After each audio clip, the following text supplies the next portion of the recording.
Saat situasi palagan Ukraina memanas, Rusia coba memancing ketegangan negara-negara NATO. Drone hingga jet tempur Moskwa dilaporkan bermanuver ke wilayah udara negara-negara Pakta Pertahanan Atlantik. Diawali Polandia, beberapa drone Rusia menyusup ke wilayah udara negara ini. Tak lama, drone Rusia juga menerobos wilayah udara Rumania. Terbaru, jet tempur pasukan Putin terbang ke wilayah Estonia, memancing emosi pemimpin negaranya. Rusia menyangkal berdalih drone dan jet tempur yang masuk ke wilayah NATO bukan ancaman dan menegaskan tidak ada penargetan. Namun, serbuan drone dan piranti tempur udara Rusia ke wilayah NATO diduga memang punya intensi kesengajaan. NATO pun sigap merespons mengirim jet-jet tempur canggih mereka untuk berpatroli, bersiap menembak apapun target yang mengancam wilayah mereka. Para ahli pun menyoroti apakah kecanggihan jet tempur NATO cukup untuk melawan masifnya pasukan drone Rusia. Seperti apa analisisnya? Simak dalam video berikut.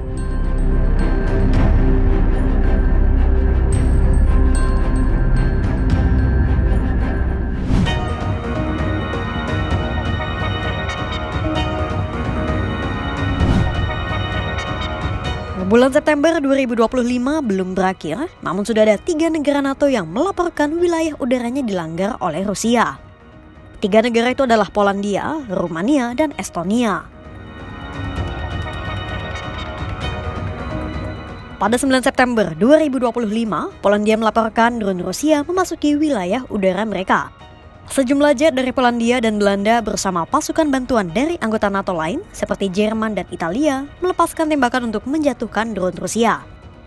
Total ada 16 drone yang ditemukan di berbagai titik. Ini pertama kalinya NATO melepaskan tembakan sejak perang Rusia-Ukraina dimulai pada 2022. Polandia mengecam dan mendorong NATO untuk menggunakan pasal 4 yang berbunyi semua negara NATO harus mengkonsolidasikan kekuatan apabila ada anggotanya yang terancam. Rusia berdalih, sementara Presiden Amerika Serikat Donald Trump hanya menyebutnya sebagai sebuah kesalahan. Tak berhenti sampai di sana. Laporan serupa menyusul dari Rumania. Pada Sabtu 13 September 2023, Rumania melaporkan ada sejumlah drone Rusia yang memasuki langitnya. Negara ini mendeteksi drone Rusia yang memasuki wilayah udaranya adalah jenis Geran alias drone Shahid yang dimodifikasi oleh Moskwa. Bukares mengaku ini bukan kali pertama negaranya ikut kena getah serangan drone saat Rusia menyerang Ukraina. Rumania pun segera menanggapinya sebagai provokasi dan segera bertindak dengan mengerahkan 2 jet tempur F-16. Sedangkan pada Jumat 19 September 2025, Estonia melaporkan 3 jet tempur Rusia jenis MiG-31 memasuki wilayah udaranya. 3 jet tempur Rusia itu disebut terbang tanpa izin di atas Teluk Finlandia selama 12 menit dan segera dicegat oleh jet tempur F-35 Italia. Estonia ikut-ikutan mendorong dilakukannya pasal 4. Sementara Rusia berdalih dengan menyebut jet tempurnya terbang di atas Laut Baltik yang notabene wilayah netral. Semua laporan itu memancing kekhawatiran Pakta Pertahanan Atlantik Utara. Meski Rusia membantah semua laporan itu, namun ketakutan negara-negara NATO tak terelakkan. Jika NATO benar-benar ikut terseret dalam peperangan, akan seperti apa skenarionya dan siapa yang akan menang di antara NATO dan Rusia?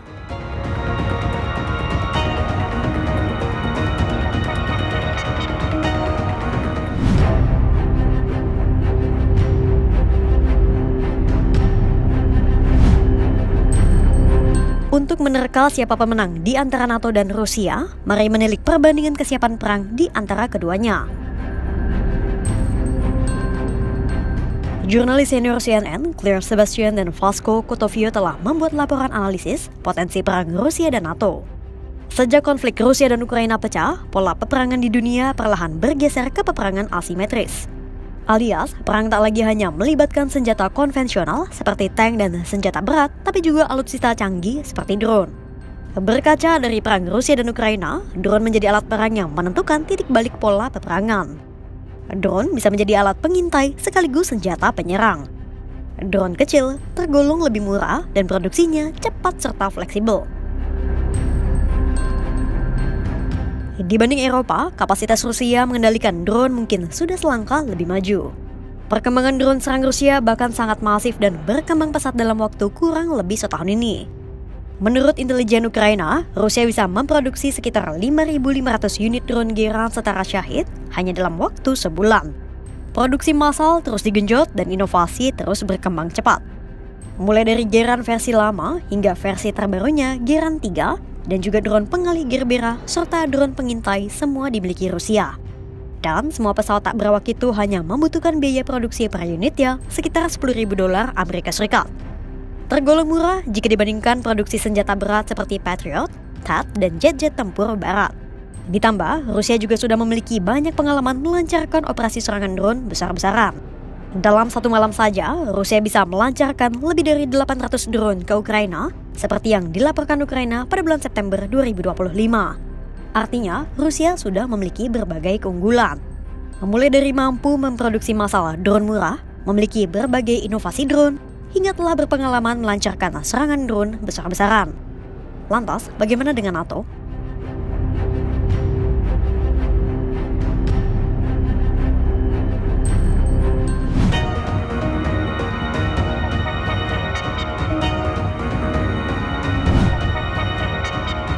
Meski tak memiliki pengalaman dalam melancarkan serangan drone secara besar-besaran, bukan berarti NATO tak mampu melawan serangan drone skala besar Rusia.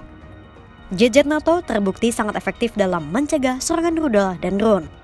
Efektivitas itu terbukti dari insiden serangan rudal dan drone Iran ke Israel pada April 2025 lalu. Masalahnya, untuk mengoperasikan jet-jet tempur canggih itu butuh biaya yang mahal. Dalam kasus serangan Iran ke Israel, setidaknya dibutuhkan biaya pertahanan lebih dari $1 miliar Amerika Serikat untuk mengoperasikan jet tempur barat. Sementara untuk mengisi bahan bakar dan merawat jet barat seperti F-16 dan F-35, dibutuhkan biaya hingga puluhan ribu dolar Amerika Serikat hanya agar pesawat-pesawat itu bisa lepas landas. Harga jet-jet itu sendiri bisa mencapai jutaan dolar Amerika Serikat. Dan disinilah masalahnya. Ada ketimpangan antara serangan drone massal Rusia dengan operasi jet tempur barat. Peneliti Royal United Service Institute, Robert Tolast, menyebut ketidakseimbangan biaya itu tak akan berhasil. Menurut Tolast, mahalnya teknologi pertahanan barat tidak membuat pendekatan NATO menjadi berkelanjutan. Tolast menilai banyak teknologi barat yang tidak bisa menyeimbangkan ancaman asimetris drone Rusia. Jadi, apa yang dilakukan NATO?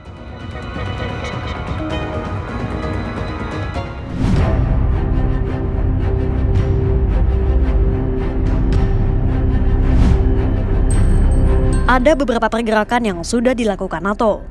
CEO Mars, Johannes Pinel, menyebut saat ini sudah ada konsep tembok drone.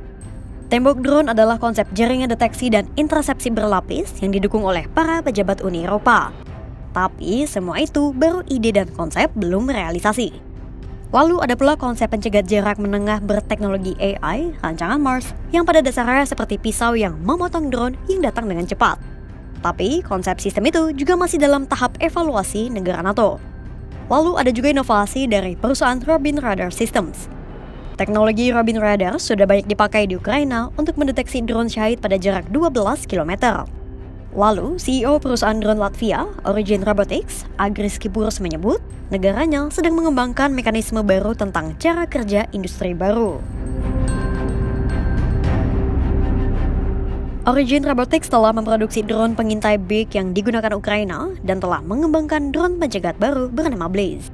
Kemudian sejak 2022, Inggris juga sudah membeli drone pengintai AR-3 buatan perusahaan Portugal Tegefair. Pada awal tahun 2025, Angkatan Udara Kerajaan Inggris mengumumkan akan mengadopsi AR-3 untuk sistem peperangan elektronik terbarunya Storm Shadow. Tegefair juga mengumumkan akan membuka pabrik drone baru berkapasitas 1.000 lapangan kerja di London. Kepala Unit Pertahanan Tegefair, Karl Brew, menyebut Barat harus memanfaatkan semua pengalaman di Ukraina untuk mengembangkan teknologi perang elektronik Barat. Sementara itu, Kepala Staf Pertahanan Inggris, Richard Knighton, menyebut Barat perlu pendekatan baru dengan kecepatan tinggi untuk beradaptasi.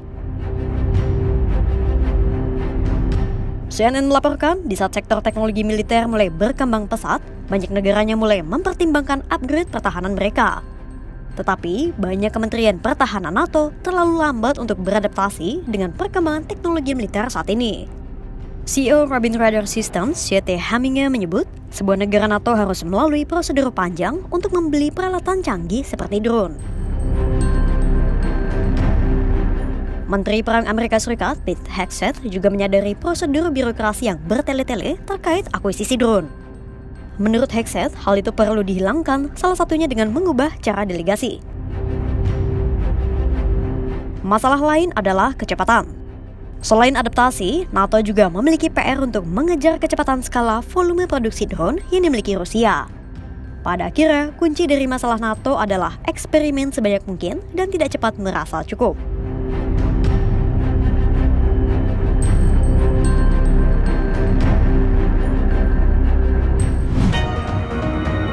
Insiden masuknya drone dan jet Rusia ke langit negara-negara NATO di bulan September ini menjadi alarm keras.